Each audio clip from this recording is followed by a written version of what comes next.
अवनी क्या कर रही हो? अवनी मैं मर जाऊंगा, क्या कर रही हो? तो मर जाओ, लेकिन गौतम अगर मेरी दादी के बर्थडे के लिए तो 5 लाख से कम का गिफ्ट लाए ना तो तुम्हारे छोटे छोटे टुकड़े करके ना गली के कुत्तों को खिला दूंगी।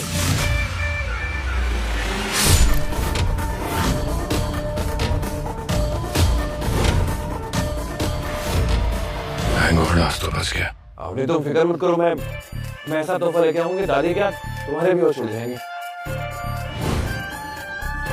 I promise. Exactly. और अगर ऐसा नहीं हुआ तो ऐसे ही होगा।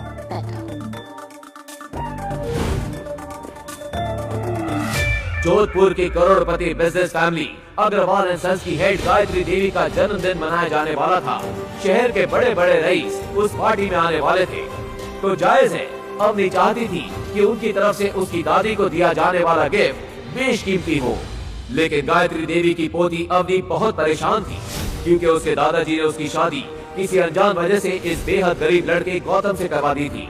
उसकी दादी वैसे ही उसे नीचा दिखाने का कोई मौका नहीं छोड़ती थी, इसीलिए अवनी चाहती थी कि वो अपनी दादी साहब को एक महंगा गिफ्ट दे, ताकि सबके सामने उसका औहदा बना रहे।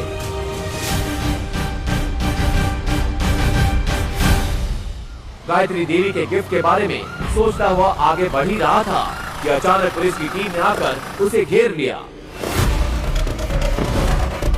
धर लिया इस चोर ने। चोर? मैंने किया, मैंने कुछ नहीं चुराया। अच्छा ये इंस्पेक्टर साहब जो फोन पे चक्कर लगा कहीं से चोरी किए। दादी साहब का बर्थडे गिफ्ट लेने के लिए गौतम शहर की सबसे महंगी और लग्जरियस ज्वेलरी शॉप के सामने खड़ा था। ग्लास के पीछे चमक रहे करोड़ों के डायमंड नेकलेस को देखकर वो कुछ सोच ही रहा था कि तभी भिखारी की औलाद क्या देख रहे हैं आप?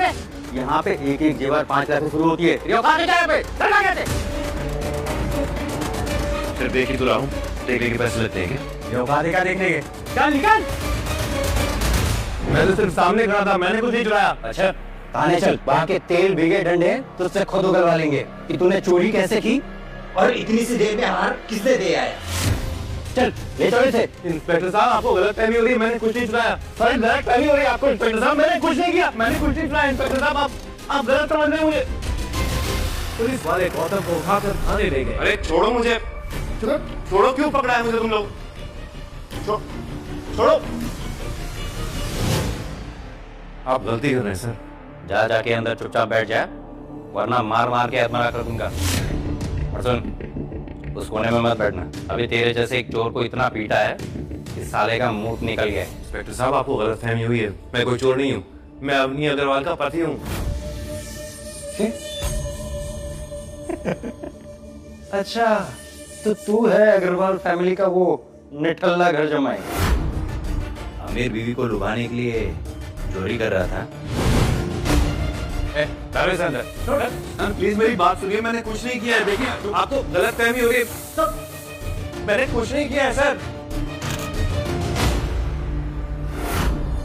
हेलो अवनी मैम, आप अपने बेटे जैसे पति को पैसे क्यों नहीं देते? यहाँ हमारा काम बढ़ जाता है।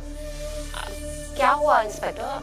अरे आपका मन बहलाने के लिए आपका राजकुमार सुनार की दुकान से चोरी करता हुआ पकड़ा गया। What? ये चोरी पे करने लगा। इंस्पेक्टर आपको उसे मारना है, पीटना है, आपको जो करना है आप करिए, मैं उसे छुड़ाने नहीं वाली हूँ। पता नहीं दादाजी ने किस चोर को मेरे गले बांध दिया।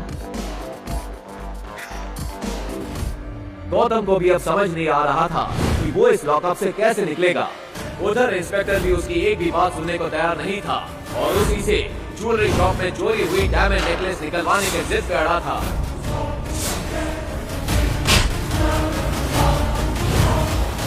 चोरी करता है। इंस्पेक्टर एक मोटा डंडा लेकर गौतम को पीटने के लिए बढ़ा, तभी पीछे से एक कड़क आवाज आई।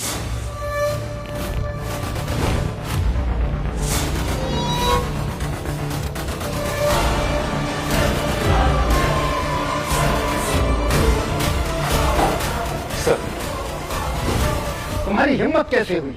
लगता है अपनी नौकरी और इस वर्दी से नफरत होने लगी है।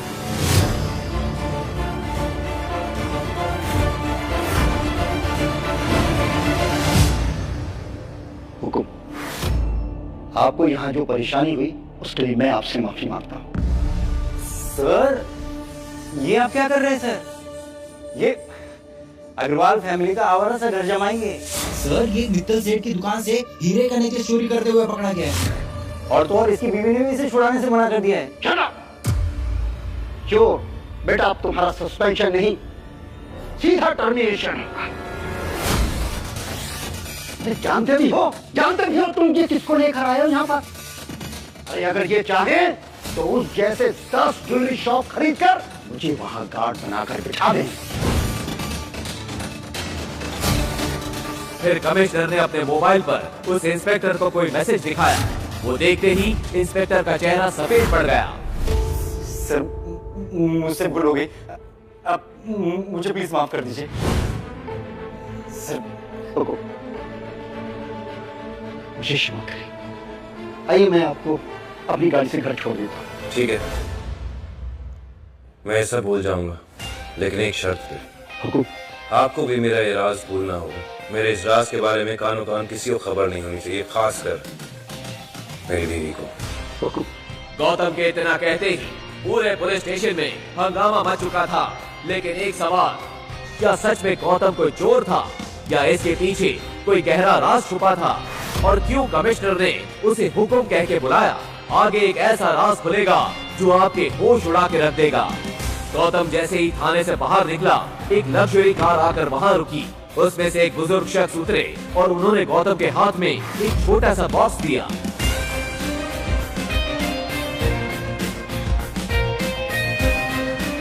गौतम जल्दी जल्दी अवनी की दादी साहब गायत्री देवी के बर्थडे वेन्यू पर पहुंचा।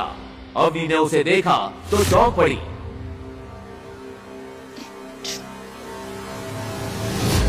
यहाँ कहाँ से आ गए?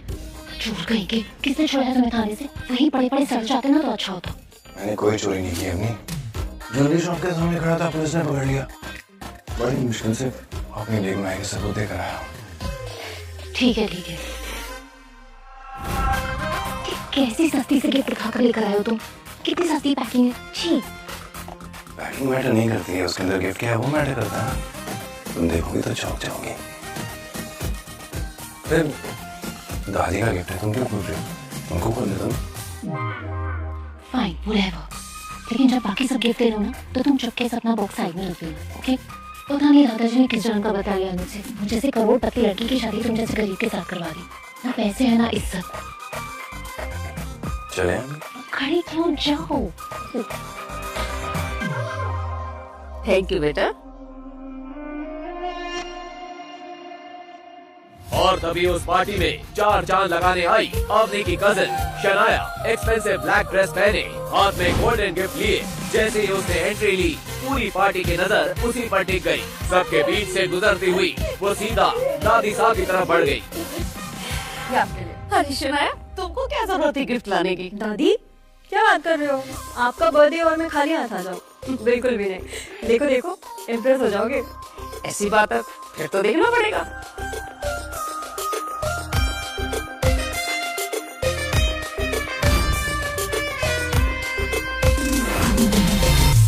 डायमंड पेंडेंट, इतना चमकीला हीरा 75 साल की उम्र में तो मैंने पहली बार देखा है।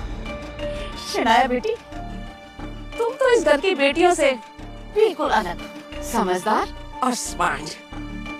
बहुत खूबसूरत है, बहुत अच्छा। ऐसा बोलकर गायत्री देवी ने अवनी की तरफ देखा और अवनी ने शर्म के मारे अपना सिर झुका लिया। ये डायमंड पेंडेंट तो काफी महंगा होगा, है ना श्रेया? हाँ, पूरे 1.5 करोड़ का है। लगता है तुम्हें किसी ने उल्लू बनाया। 5 लाख का पेंडेंट 1.5 करोड़ में बेच दिया। कुछ भी।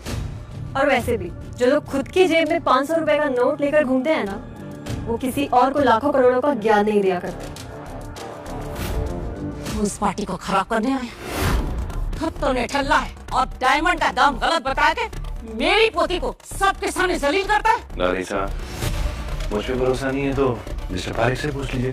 वो तो राजस्थान के सबसे बड़े डायमंड मर्चेंट है ना। मिस्टर पारेख,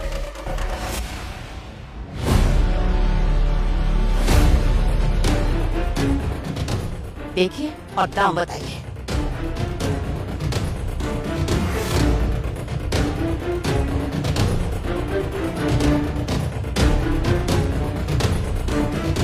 किसी ने नकली डायमंड को असली डायमंड की तरह तराशने की कोशिश की है। मेरी बच्चों की पालकी नजर धोखा नहीं खा सकती। किसी ने सनाया जी को ठग लिया। अब किसी ने सनाया जी को ठगा है या फिर वो खुद बढ़ा चढ़ा के इसके पैसे बता रही हैं, तो शनाया जी ही जाने। सनाया जी, अब आप बताएंगे कि मैं बताऊं?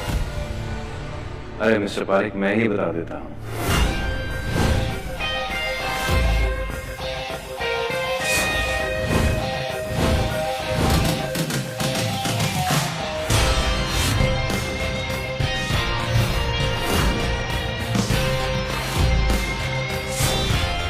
सॉरी, तुम्हारा पेंडेंट डायमंड का नहीं, कांच का है।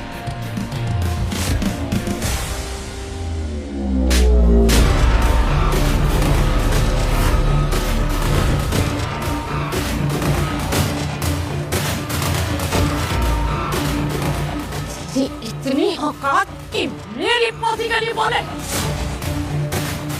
तू क्या गिफ्ट लेके आया है ठुल्ले? वो बता।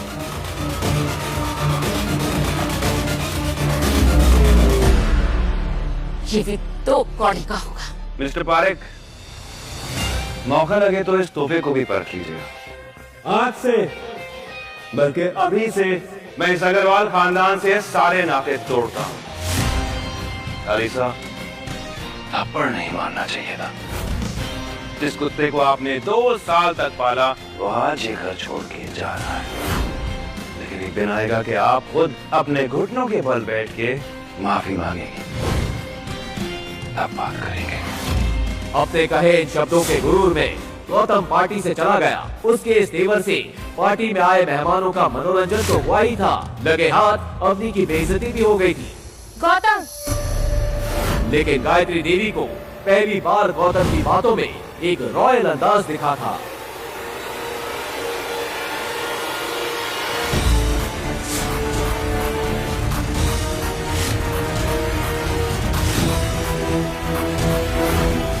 गौतम! अरे गौतम को रोको कोई! गौतम को रोको कोई! अवनी के लिए दिल में प्यार था, इसलिए गौतम ने उसे माफ कर दिया। लेकिन बाकी परिवार और दादी साकिली, उसके दिल में गुस्से की चिंगारी अभी भी जल रही थी।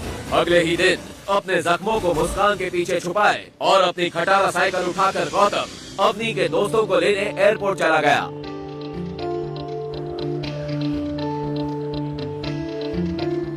ले लैंड करे 20 मिनट हो चुके थे।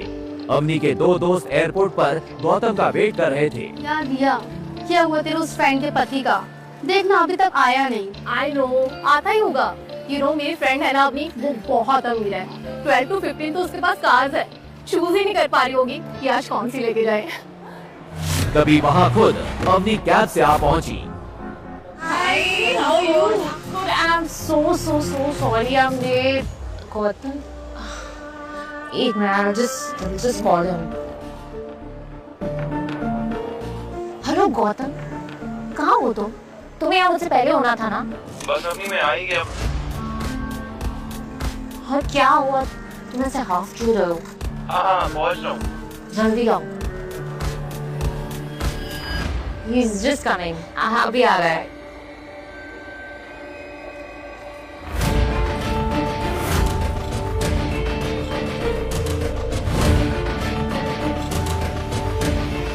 सॉरी, थोड़ा लेट हो गया। गौतम को देख रिया को तो यकीन ही नहीं हो रहा था कि कोई इंसान साइकिल पर किसी को लेने एयरपोर्ट कैसे आ सकता है, और अवनी तो शर्म से पानी पानी हो रही थी। शी अवनी, तेरा ये भिखारी पति अभी तक भिखमंगा है, हमें एयरपोर्ट पे लेने अपनी खटारा साइकिल पे आ गया। छी, ये अवनी का पति है। मुझे तो लगा कोई भिखारी है।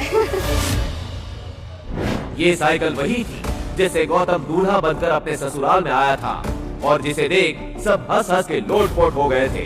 अवनी की कजन शनाया ने तो उसका बड़ा मजाक बनाया था। वाह, क्या बात है दीदी, तुम्हारा दूल्हा तो कमाल का है। दूसरों के दूल्हे कार से, हेलीकॉप्टर से एंट्री लेते हैं, तुम्हारा वाला तो मस्त साइकिल से आया है। अवनी, अभी भी समय है, भाग जा इस शादी से, वरना आज तो तेरी फैमिली तुझ पे हंस रही है। कल को ये पूरा शहर इस बात का मजाक उड़ाएगा कि इतनी खूबसूरत और करोड़पति पत्नी का पति एक भिखमंगा है।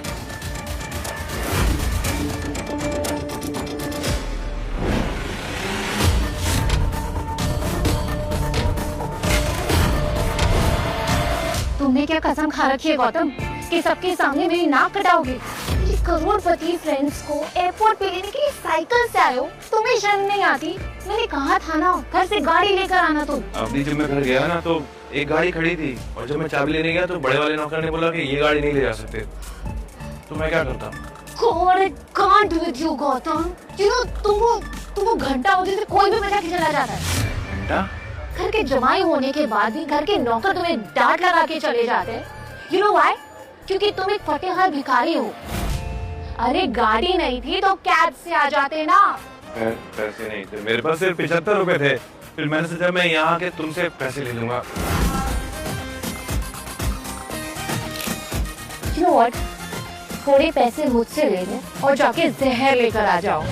तुम जैसे भिखमंगे पति होने से बेटर कि मैं मर जाऊं। You know what? अभी हम शहर के सबसे बड़े होटल उमेद भवन जा रहे हैं। तुम वो सामान गाड़ी में रखोगे और फिर अपनी साइकिल से पीछे पीछे आओगे और वहां रूम में सामान रखाओगे। यही तुम्हारी सजा है। अवनी की सहेलियों की हंसी और कानों के बीच गौतम ने बिना कुछ कहे सारा सामान गाड़ी की डिक्की में रखा और चुपचाप सिर झुकाए अवनी के सामने जाकर रुक गया। और तुम अपनी खटारा साइकिल लेकर हमारे पीछे पीछे आओ।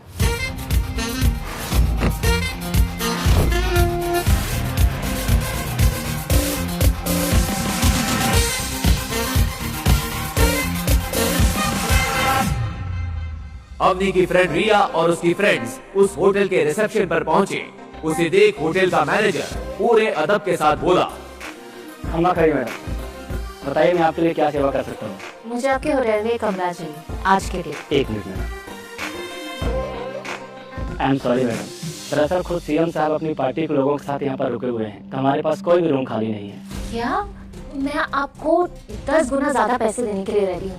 आप प्लीज एक कमरा अरेंज करके दीजिए। सिर्फ आज नहीं, अगले 3 दिनों तक हमारे पास कोई भी रूम खाली नहीं है, क्योंकि सीएम साहब अगले 3 दिनों तक यहाँ पर रुके हुए हैं।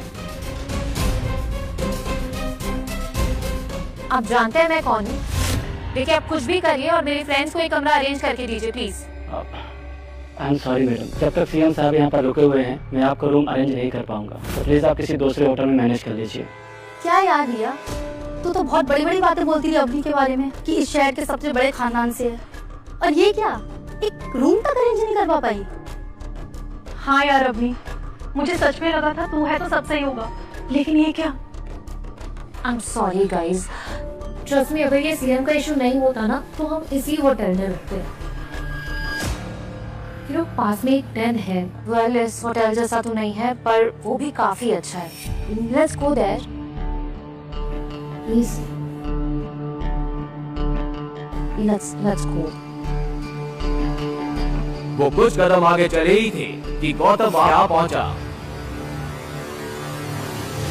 सॉरी, ओ देर हो गई, सॉरी, बहुत लंबी चढ़ान आ गई थी। लोग अभी तक चेक ही नहीं किया, क्या हुआ, सब ठीक तो है ना? सब ठीक कैसे होगा?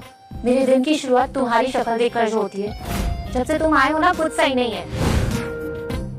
आज तुम्हारी जब इस मैनेजर से शादी करनी होती तो आज कुछ जुगाड़ हो जाता।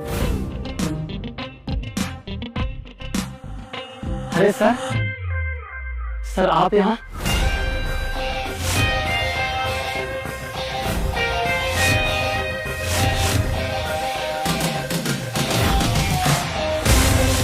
सर आप यहाँ हमारे गरीब खाने में?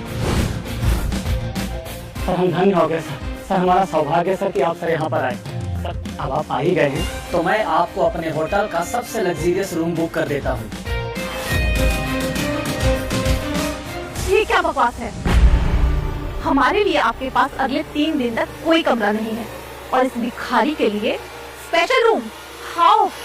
क्या कहा आपने? भिखारी? लगता है सर के बारे में आपको मालूम नहीं है।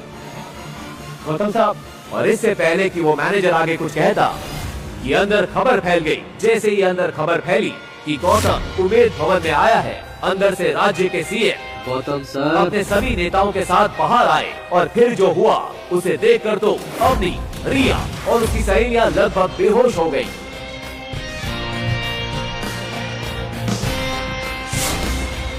गौतम सर कैसे हैं सर आप? सर तो आखिरकार आपसे मुलाकात हो गई। सब सच कह रहे थे। आज मेरा और मेरी पार्टी का लकी डे है सर। इलेक्शन आ रहे हैं सर, आपकी कृपा दृष्टि हम पर बनाए रखिएगा सर।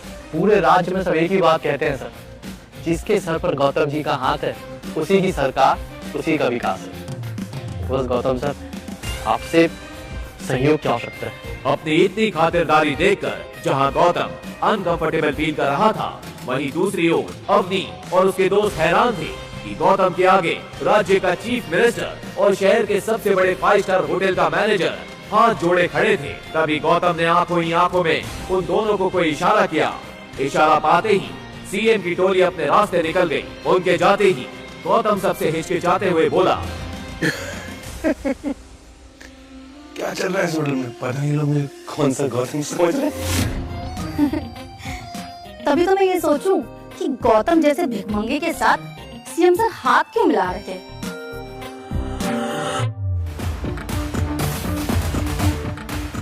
गौतम ने अवनी का हाथ थामा और उसे अपनी गिफ्ट की तरफ ले गया। जैसे ही अवनी की नजर अपने गिफ्ट पर पड़ी, उसके होश उड़ गए। रात के अंधेरे में चमक रही एक नई लग्जरियस कार को देखकर उसे एक पल के लिए भी अपनी आंखों पर भरोसा ही नहीं हुआ। ये तो इम्पोर्टेड है और मैंने सुना है ये कार इंडिया में चंद अमीरों के पास ही है और इसकी कीमत 50 करोड़ है। मैंने कल ही न्यूज़ में सुना। गौतम, तुमने किसी के साथ फ्रॉड किया है क्या? या तो हमारी कंपनी में पैसों का घोटाला किया है? सच सच बताओ गौतम। क्या गौतम ने सच में चोरी की या सच कुछ और ही है? किसका कॉल आया था गौतम को?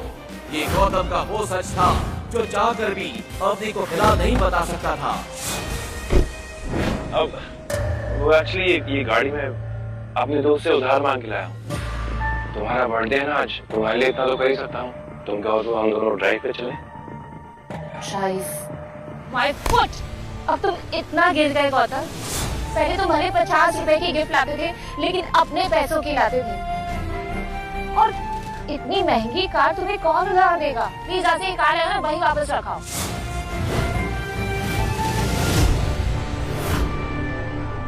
ये परफेक्ट मौका है अवनी को नीचा दिखाने का, और ये मौका मैं खुद गौतम को दिया है।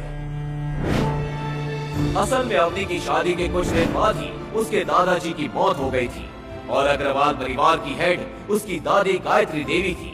दादी गौतम को अपने अग्रवाल परिवार पर एक धब्बा समझती थी और उससे शादी करने के कारण अवनी से भी बहुत चिढ़ती थी। इसी बात का फायदा नील और शनाया उठाना चाहते थे। तो पूरे परिवार के सामने अवनी की इज्जत नीलाम होगी, बहुत मजा आने वाला है।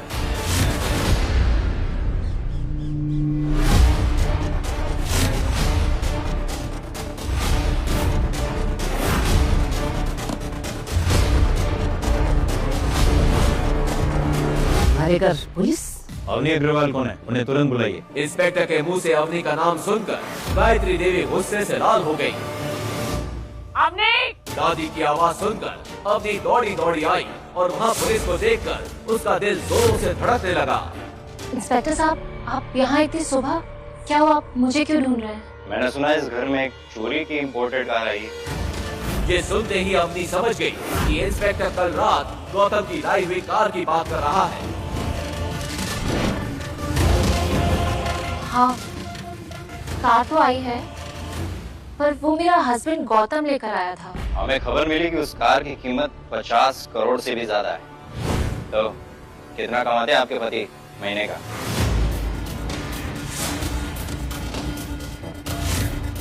वो लुच्चा 2 कौड़ी का घर जमाई अब चोरी भी करने लगा। अग्रवाल परिवार के मुंह पे काला पोत दिया तुम दोनों पति पत्नी ने मिलकर।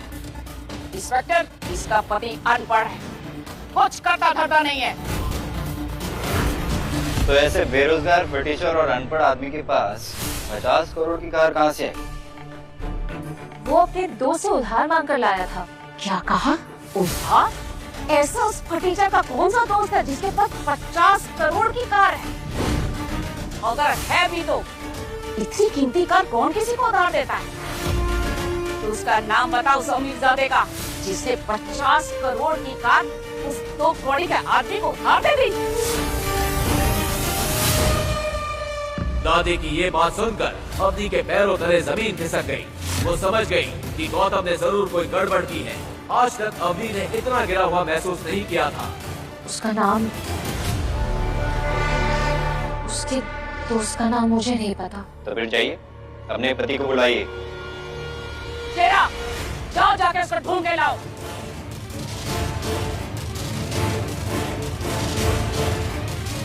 अवनी को ये सब देखकर पूरी तरह घबराहट हो गई। कहीं नहीं मिला राधिका। इंस्पेक्टर साहब, मुझे तो लगता है ये दोनों पति पत्नी मिलकर चोरी का काम करते हैं। अग्रवाल परिवार के नाम पर ये लड़की कलंक है। इंस्पेक्टर, लेके जाइए इसे। और जब इसका भीख मांगा पति आएगा तो मैं खुद उसे थाने लेके जाऊंगी। कांस्टेबल, ले चलो इन्हें।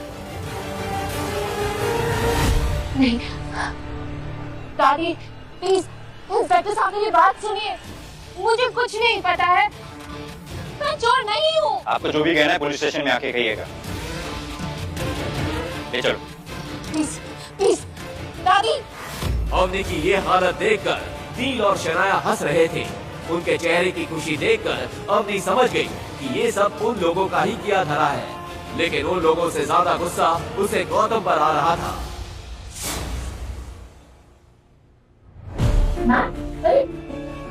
दादाजी की शर्त जाए भाड़ में। इन सब जंजाल के खत्म होती ही मैं गौतम को तलाक दे दूंगी। तभी कांस्टेबल ने अपने कंप्यूटर पर कुछ ऐसा देखा जिससे उसके चेहरे का रंग उड़ गया। वो तुरंत इंस्पेक्टर के पास दौड़ा और उसके कानों में कुछ फुसफुसाया। ये सुनकर इंस्पेक्टर खुद तेज कदमों से कंप्यूटर की तरफ बढ़ा और जो उसने देखा उसके होश उड़ गए। अरे तेरी लग के काने, ये तो राठौड़ राज परिवार की गाड़ी है। जल्दी से बड़े साहब को इन्फॉर्म कर। चल। अब तो तुम भगवान को याद करना शुरू कर दो। राठौड़ राज परिवार की पूरे राजस्थान में बहुत इज्जत थी। उन लोगों का नाम सुनकर अवनी के पसीने छूट गए। राठौड़ राज परिवार, और अब तक एक भी कंप्लेंट नहीं। लगता है अग्रवाल फैमिली का वक्त आ गया। वहीं दूसरी ओर गौतम जब घर लौटा तो अवनी को ना देखकर उसे अजीब लगा। ये अवनी कहाँ चली गई? आज मैंने ऑफिस पहुंचाने के लिए भी नहीं बोला, फोन भी नहीं लग रहा है, कहाँ जा सकती है? इसी अफरा तफरी के बीच नील अपने नए अंदाज और शातिर मुस्कान के साथ वहाँ पहुँचा। उसकी आंखें सीधा गौतम पर टिक गई, जैसे किसी शिकारी ने अपने निशान को पहचान लिया हो। अरे गौतम, क्या हुआ? अवनी को ढूंढ रहे, लेकिन उसे तो पुलिस पकड़ के ले गई। किस जुर्म में? तुमसे शादी के जुर्म में। बेचारी अवनी। सच सच बता, किस जुर्म में? वो कल रात तुम जो कार लेकर आए थे ना, उसकी चोरी की जुर्म में। कल रात मैंने देखा कि तुम जैसे भिखारी के पास इतनी महंगी गाड़ी कैसे आ सकती है, तो मैंने तुरंत पुलिस को इन्फॉर्म किया और सुबह सुबह पुलिस आकर अवनी को पकड़कर ले गई।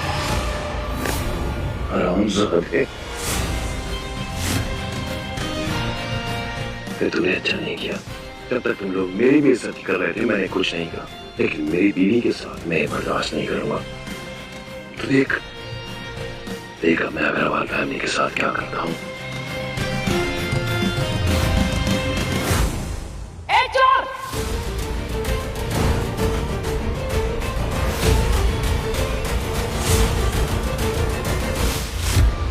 नील, तू उसकी बातें क्या सुन रहा है? इसे पकड़ और थाने लेके जा।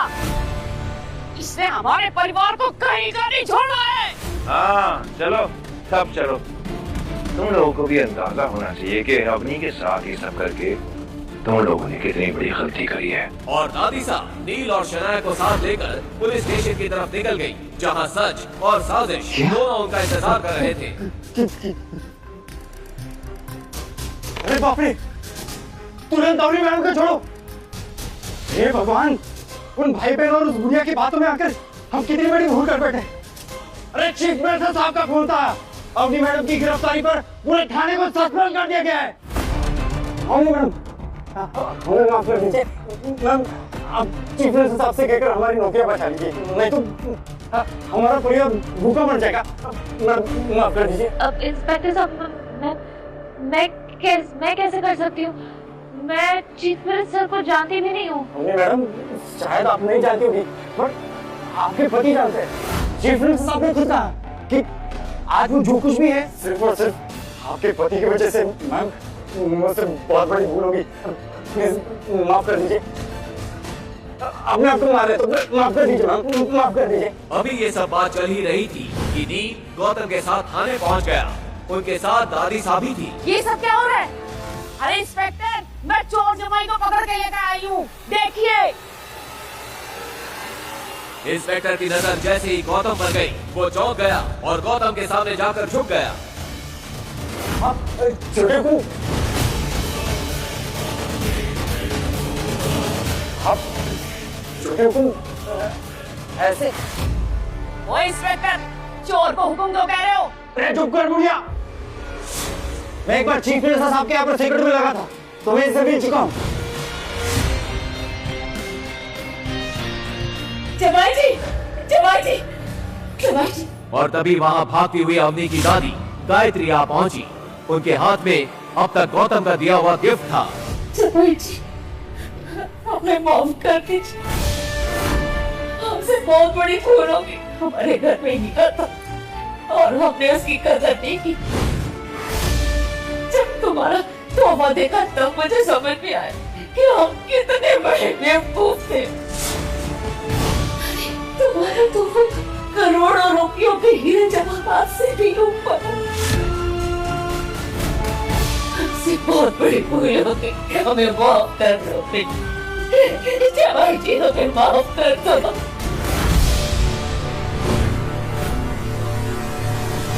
दादी, गौतम ने ऐसा क्या खजाना दे दिया आपको कि आप दौड़ी चली आई यहाँ पर?